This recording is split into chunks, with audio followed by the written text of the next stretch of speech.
Well, howdy there, Internet people. It's Bo again.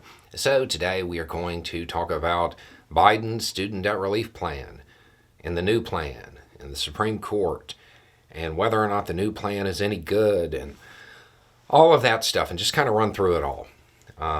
If you missed what happened yesterday, the Supreme Court struck down Biden's student debt relief plan. Within hours of that decision, a second plan started to surface. New information started to kind of come out, and it's going to basically be a new plan under a different law. Now, whole bunch of questions. First, do I think the Supreme Court decision was correct? No, I don't, but it doesn't matter. I think Biden's right. I think they misinterpreted. But realistically, my opinion doesn't matter on that. Now, the second plan, you already see people starting to say it's not any good. Okay, I've looked. There is not enough information to have an opinion on it yet. There's really not. It's a rough sketch. It's not even a plan. At least what is publicly available. When it comes to stuff like this, the devil's in the details, and the details aren't out yet. So, I don't really have an opinion on that yet. One thing I do want to point out is that the bits and pieces that came out within hours of that decision being released. What does that tell you? It tells you that it wasn't made up on the fly. It wasn't made up after the decision. It means that they had already started working for it. They had already started trying to put it together.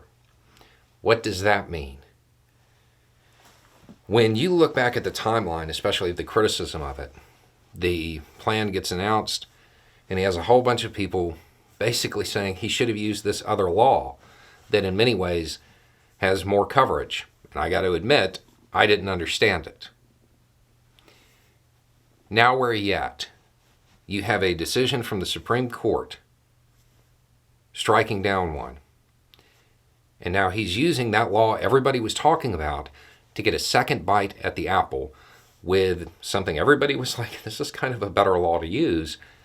And he has a roadmap from the Supreme Court. I don't think that was unintentional. Because of that, I'm willing to give him the benefit of the doubt. It looks to me like he knew the first shot was going to miss, and he put together a plan to catch it on the rebound.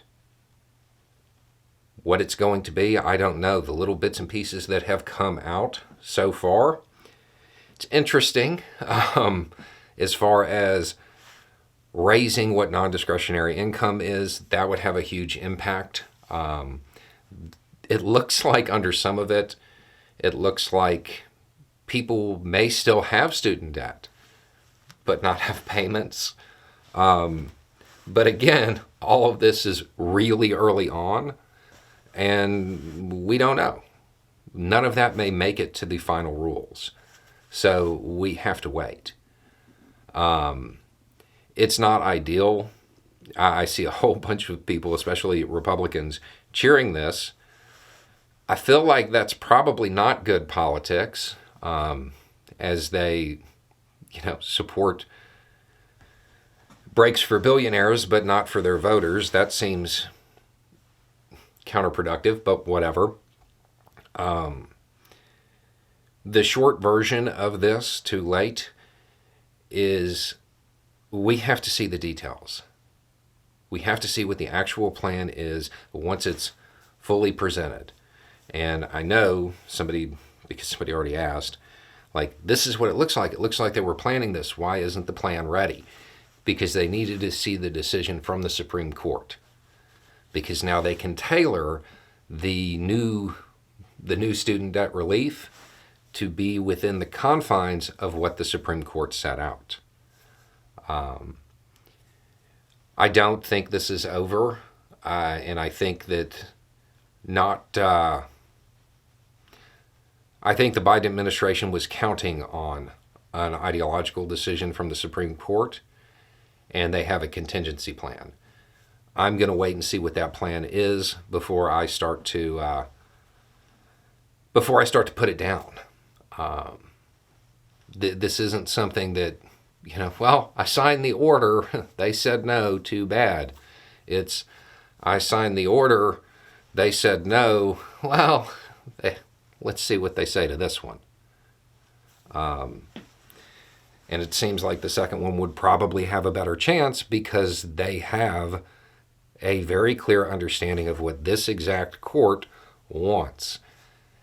The problem with this, and the problem the Biden administration may end up facing, is that